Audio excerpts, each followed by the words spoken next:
Do you ever feel a strange wave of guilt when someone knocks on your door? You hear footsteps in the hallway, a friendly voice, and instead of excitement, your heart sinks. You love them. But a part of you just wishes they'd go away. And then the shame comes in, doesn't it? What's wrong with me? Why don't I like having people around? Why can't I be like everyone else? Carl Jung once wrote something that stops me in my tracks every time I read it. Loneliness does not come from being alone, but from being unable to communicate the things that seem important to you. What if your dislike for visitors isn't about being cold? What if it's your soul whispering, I need something deeper than noise? In this video, we're going to peel this apart, because there's a reason some people feel heavy at the thought of social visits. And when you finally understand it, you'll stop thinking there's something wrong with you and start realizing what your soul has been trying to tell you all along. And by the end, you might see that every time you close the door, you're not shutting people out. You're finally coming home to yourself. Let's go back for a moment, back to when you were a child. Think about the place you grew up in. For some of us, there was a place in that house. Maybe a small bedroom, maybe even just a corner, that felt like the only safe space in the world. It was the one place where you could breathe. And if you grew up in a home where there was too much noise, too many people, too much unpredictability, then every knock on the door didn't feel exciting. It felt like danger. You learned something powerful at a very young age. Peace is fragile. It can be taken from you in an instant. So now, years later, even as an adult, the sound of someone entering your space brings that old tension right back. Psychologists have found this again and again. Children who had to deal with constant emotional overwhelm, maybe conflict, maybe chaos, maybe just never knowing what mood the house would be in, often grow into adults who crave control over their environment. And what does that look like? It looks like a deep need for quiet, for space, for privacy. Carl Jung once said something very simple, but very true. Even a happy life cannot be without a measure of darkness. And the word happy would lose its meaning if it were not balanced by sadness. As a child, you experienced that darkness in the form of overwhelm. And now, as an adult, your soul tries to balance it by holding on to silence. Here's what that means. Your dislike for visitors is not a rejection of people. It's a natural need for psychological oxygen. Because for some of us, the soul breathes in silence. And this is why you can love someone deeply and still dread the moment they come over. But there's another layer to this, and it runs deeper than childhood. Even if your home was peaceful, the world outside taught you a rule very early on. Be nice, always be welcoming, smile when people come over. And you learned how to do it, didn't you? You learned how to say, of course, come in, stay as long as you want. While deep down, a quieter voice inside whispered, I wish I could just be alone right now. Carl Jung spent his entire life studying these moments, the moments where we smile on the surface, while our soul is screaming something different underneath.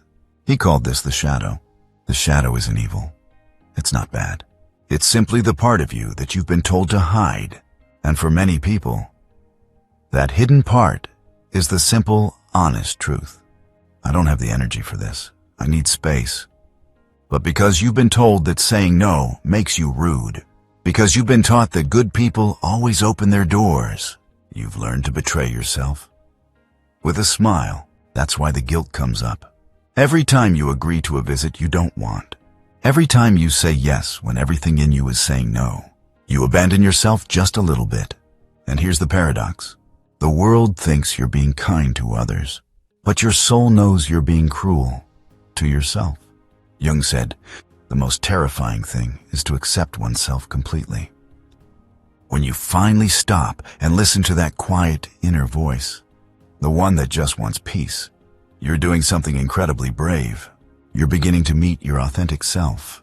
So the next time guilt hits you for not wanting visitors, remember this. You're not rejecting people. You're finally refusing to reject yourself. Now, let's take this one step deeper. Carl Jung believed that every soul has a natural direction. Some souls face outward, and some face inward. The outward-facing souls, what we call extroverts, come alive in crowds. Noise doesn't overwhelm them. It feeds them. They need that constant connection with people to feel alive. But the inward-facing souls, the introverts, come alive in silence. They're not shy. They're not antisocial. They're protectors of their own energy. And if you've always wondered why a simple visit from someone, even someone you like, can leave you feeling tired for hours or even days, this is why. When someone enters your space, they don't just bring their body. They bring their whole inner world with them.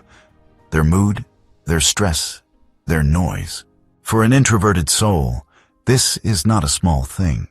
It's like dropping a rock into a still lake. The water ripples. The surface is disturbed. And when they finally leave, you're left trying to make the water still again. This doesn't mean you don't love them.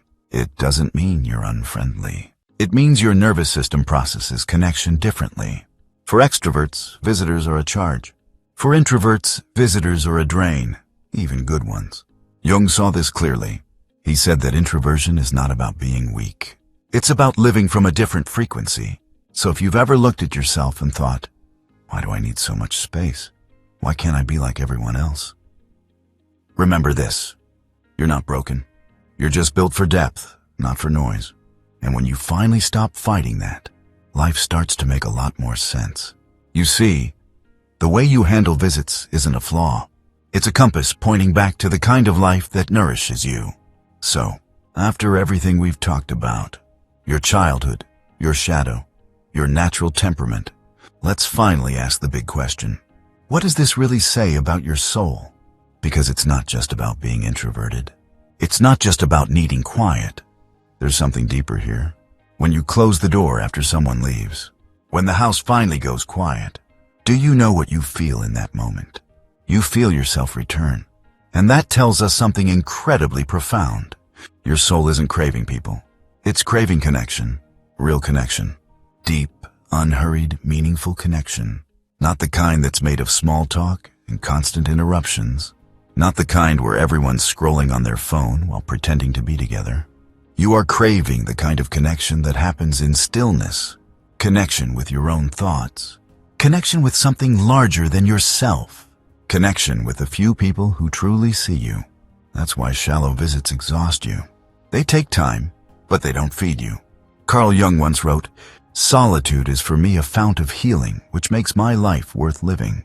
Talking is often a torment for me, and I need many days of silence to recover from the futility of words." Think about that. This wasn't coming from a cold man. It was coming from a man who spent his entire life studying the human soul. He understood something we often forget. Silence is not the absence of connection. Silence is the soil where true connection grows. So when you say, "I don't like having visitors," you're not confessing a flaw, you're describing a value. It means your soul values depth over noise, clarity over chaos, and truth over performance. It means you are trying, maybe without even knowing it, to build a life where you are not surrounded, but seen, where your energy isn't constantly drained, but restored, where you can have one honest, slow conversation with yourself, instead of 100 empty ones with the world. So let me ask you this. What if your dislike of visitors is not something to fight? What if it's guidance? Guidance that's showing you the kind of world you're meant to create for yourself. A quieter one, a slower one with fewer people at the table, but more love in every chair. That's the hidden meaning. That's what your soul has been trying to tell you. Every time you wish the house would stay quiet, you're not saying, "I don't want people." You're saying, "I want peace. I want meaning. I want life to feel real again." And there's nothing cold about that. There's something deeply, beautifully human about it. Now that you understand what this feeling really means, how do you live with it? How do you carry this truth without guilt? Because let's be honest, it's one thing to understand yourself. It's another thing to live unapologetically as yourself. So let's make this simple. Step 1. Stop apologizing for your boundaries. The first thing you need to do is this. Stop saying sorry for needing space. When someone asks to come over and you're not in the right mental state, you do not have to justify it. You do not owe them a 20-minute explanation. You can simply say, "I'd love to see you, but I need some quiet time today. Let's plan another day. That's it. Short, honest, respectful of them, but also respectful of you. Remember, every time you protect your peace, you protect your relationships. Because a resentful yes poisons connection far more than an honest no. Step 2. Choose quality over quantity. The second step is to stop spreading yourself thin. You don't need a big social circle. You need a few people who feel safe to your nervous system. If every visit leaves you exhausted, maybe the problem isn't you.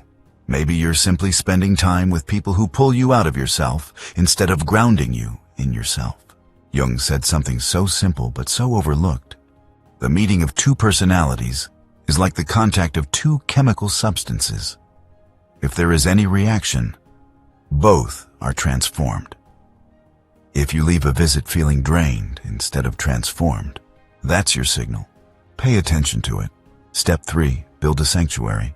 The third step is to make your home a sanctuary.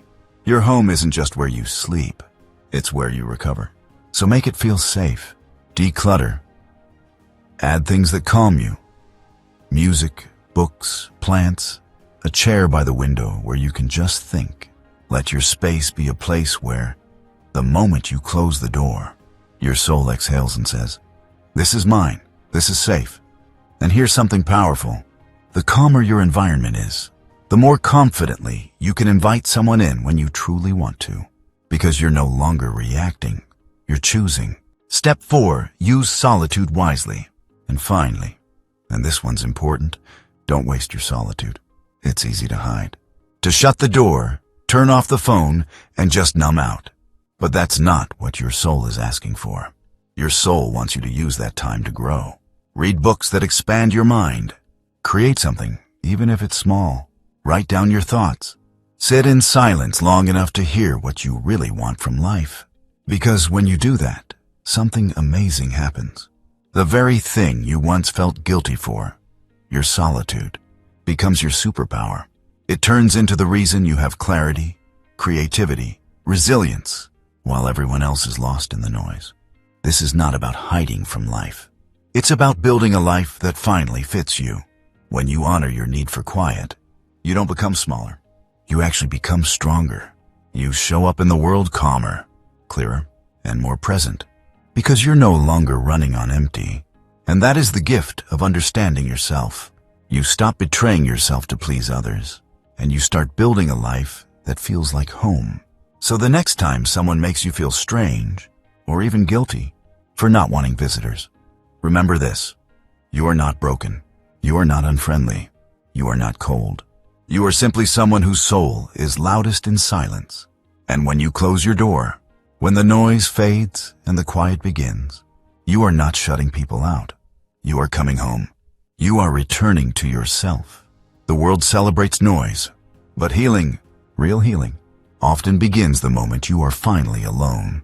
Because in the quiet, you can hear the only voice that matters, your own. Carl Jung believed that the greatest transformations in life begin with a single moment of honesty. When you stop pretending to be what the world expects and finally accept who you are. If who you are is someone who thrives in silence, then maybe, just maybe, your solitude isn't a weakness. Maybe it's your greatest strength.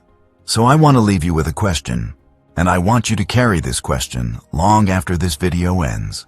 Do you think your dislike for visitors has been protecting you from the world, or guiding you back to yourself?